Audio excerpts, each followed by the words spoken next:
Hi everyone, आप सभी candidates का एक बार फिर से मैं स्वागत करता हूं। एसएससी जेडी कांस्टेबल 2023 के फिजिकल 15 अप्रैल से स्टार्ट हो रहे हैं। डेट फिक्स्ड हो चुकी है। ऐसे में जब आप फिजिकल देने जाएंगे तो अपने साथ डॉक्यूमेंट्स को भी लेके जाना पड़ेगा, क्योंकि आपकी डॉक्यूमेंट वेरिफिकेशन वहां पर होगी।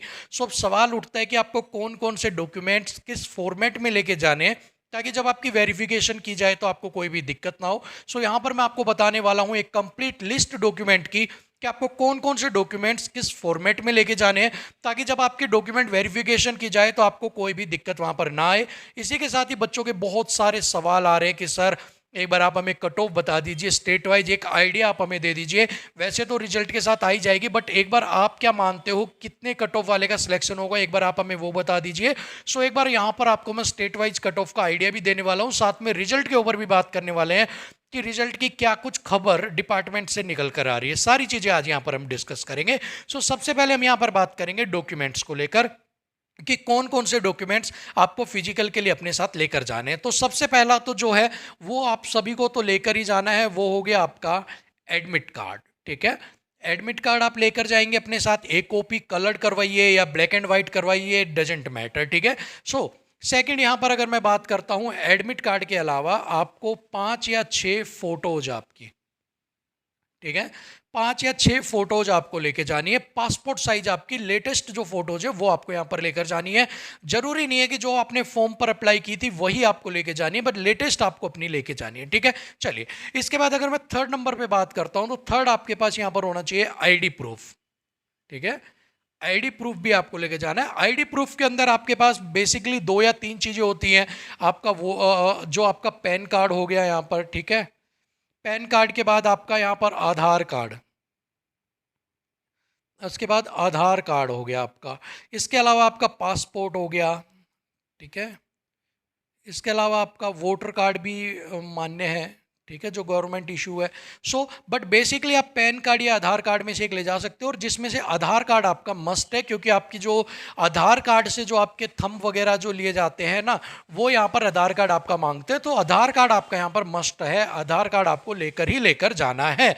बाकी भी आप ले जा सकते हो, बट आधार कार्ड लेकर जाना है। और second, date of birth, date of birth plus name, जो आपने फॉर्म में फिल किया था, जो आपने फॉर्म में फिल किया था वही आपकी होनी चाहिए। डेट ऑफ बर्थ अगर आपने डाली है मान लो 7/7/2019 आपने कुछ भी डाली है, तो आपके जो आधार कार्ड है उसके अंदर भी 7/7/19 कुछ भी आपकी होनी चाहिए। ठीक है, नाम अगर आपने डाला है अनुज कुमार, तो आधार कार्ड के अंदर भी अनुज कुमार होना चाहिए, अनुज अकेला नहीं चलेगा। ठीक है, सो ये चीज़ आप यहाँ पर याद रखना। और अगर आपको लगता है कि ऐसा कुछ है तो आप इसमें करेक्शन अभी करवा लेना। ई आधार कार्ड भी कई जगह बाद में मान्य है, पिछली बार किया गया था, बट अगर आपके पास कॉपी है तो वही आपकी ज़्यादा वैलिड यहाँ पर रहने वाली है। ठीक है, इतनी चीज़ समझ में आ गई है, 3 चीज़। अगर मैं फोर्थ चीज़ की यहाँ पर बात करता हूँ कि फोर्थ आपको क्या लेकर जाना है, तो फोर्थ में आपके पास होना चाहिए आपकी 10th की और 12th की या फिर हायर एजुकेशन जो आपने डाली है उनकी आपकी मार्कशीट। 10th, 12th और हायर एजुकेशन अगर आपने डाली है तो उसकी भी आपके पास मार्कशीट है, तो वो आपको यहाँ पर लेकर जानी है अपने साथ। ठीक है, चलिए उसके बाद डोमिसाइल। ठीक है, डोमिसाइल जो है वो भी आपको लेके जाना है।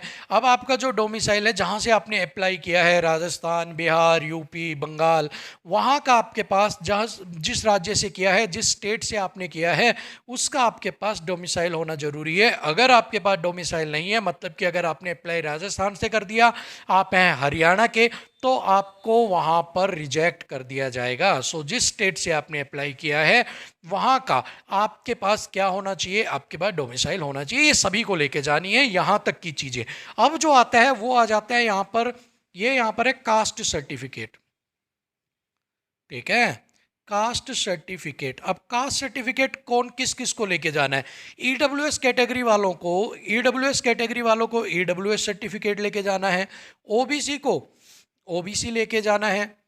एससी एंड एसटी कैटेगरी से जो बिलोंग करते हैं उनको अपना एससी और एसटी कैटेगरी का क्या लेके जानी है, सर्टिफिकेट लेके जानी है। बच के अनरिजर्व, अनरिजर्व को कोई भी सर्टिफिकेट नहीं लेके जानी है। फिर आप सवाल पूछोगे सर हमें भी ये लेके जानी है, अनरिजर्व को कुछ भी नहीं ले जानी, जो जो कैटेगरीज मैंने लिखी है सिर्फ उनको ही लेके जाना है।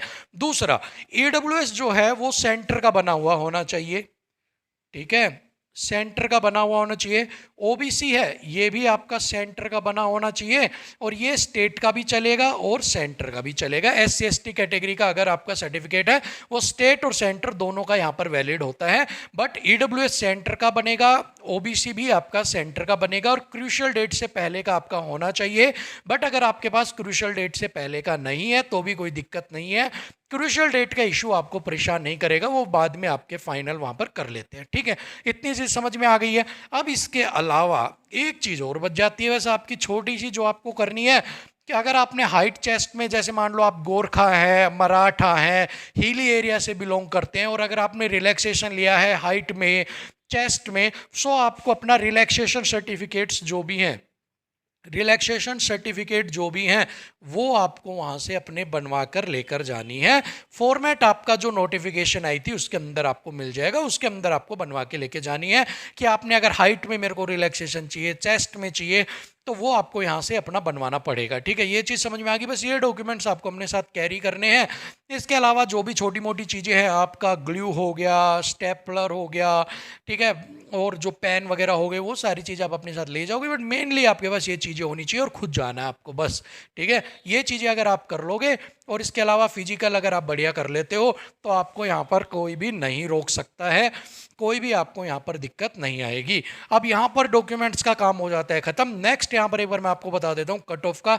ये मेरी पर्सनल एक्सपीरियंस के बेस पर मैं आपको बता रहा हूँ, हो सकता है इसमें ऊपर नीचे मिल जाए, बट जहाँ तक मुझे लगता है कि हाँ इतनी जा सकती है, वही यहाँ पर आपको मैं बता रहा हूँ। ठीक है, चलिए अगर मैं रेड जोन की बात करता हूँ, रेड जोन, रेड जोन के अंदर आपके आते हैं राजस्थान, एमपी, यूपी, हरियाणा, ठीक है, बिहार, बिहार के बाद आपका यूके, दिल्ली, ठीक है, ये सारे किसके अंदर आते हैं? आपके रेड जोन के अंदर। हालांकि ये वीडियो मैंने पीछे भी बता दी थी, लेकिन एक बार फिर बता देता हूँ।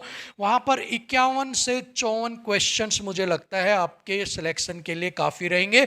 मतलब कि 102 से लेकर 108 नंबर के बीच में ही आपकी जो कट ऑफ है वो आपको देखने को मिलेगी। इसके बाद अगर मैं बात करता हूँ सेकेंड में, छत्तीसगढ़, ठीक है, छत्तीसगढ़, महाराष्ट्र, ठीक है, छत्तीसगढ़ हो गया, महाराष्ट्र हो गया, पंजाब हो गया, वेस्ट बंगाल हो गया आपका, ठीक है, ओडिशा हो गया।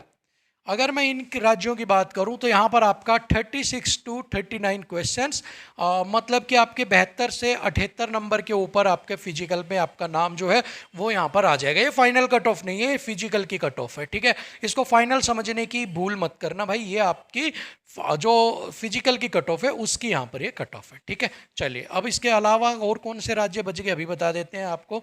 उसके बाद नॉर्थ ईस्ट, आपके नॉर्थ ईस्ट के राज्य plus Jammu and Kashmir plus Gujarat.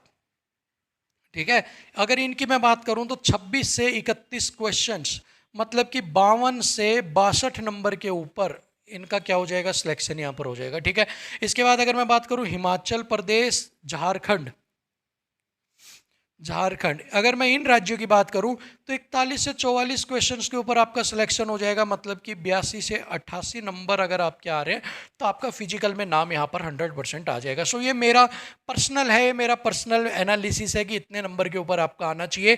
But vacancy जब आपकी इंक्रीज हुई है तो हो सकता है कि एक आधा नंबर ऊपर नीचे हो जाए, बट इसके आसपास ही रहने की पूरी पूरी यहाँ पर उम्मीद है। अगर आप इस लिस्ट के अंदर आते हैं तो एक एक दिन अपना वेस्ट मत करो, क्योंकि आज रिजल्ट के चक्कर में बैठे रहोगे, कल बैठे रहोगे, तो आपको आगे फिजिकल में टाइम कम मिलेगा और तैयारी में टाइम कम मिलेगा। तो यहाँ से तो पास कर लोगे, फिजिकल में रह जाओगे, फिर क्या करोगे? फिर बोलोगे अगली बार आके सर आपने बताई तो थी, हमने किया नहीं, सर हम उस चक्कर में रह गए, हम फलाने के में रह गए, हम उसके में रह गए। किसी की मत करो भाई, आप अपना तैयारी में ध्यान रखो, क्योंकि दिन एक एक घटता जा रहा है।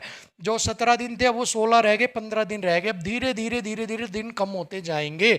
रिजल्ट आना है वो आना है एक दिन, पर एक एक दिन अपना वेस्ट मत करो। मुझे पता है बहुत मुश्किल होती है ये विश्वास करना कि मेरा नंबर आएगा नहीं आएगा, तैयारी करूँ ना करूँ, बट फिर भी दिल को थोड़ा सा समझाओ, भावनाओं पे काबू रख के एक बार दौड़ने चले जाओ।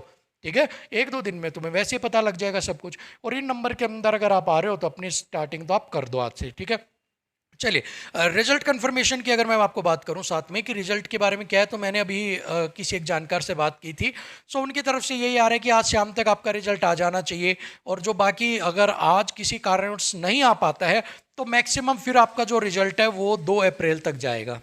ठीक है, वो 2 अप्रैल तक जाएगा, इससे लेट आपका बिल्कुल भी नहीं होगा।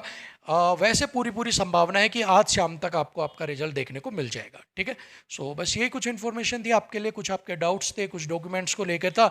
होप सो आपके जो डाउट्स हैं वो क्लियर हो गए होंगे, क्योंकि टाइम कम है। अगर आपके पास अपनी सर्टिफिकेट्स नहीं है, फॉर्मेट्स में नहीं है, तो आप बनवा लो उन्हें, ताकि आपको टाइम से पता रहे क्या क्या आपको लेके जाना है, क्या क्या आपको करना है। आधार कार्ड वगैरह में करेक्शन वगैरह जो भी करवानी है वो करवा लो। ठीक है, सो फिलहाल के लिए इतना ही।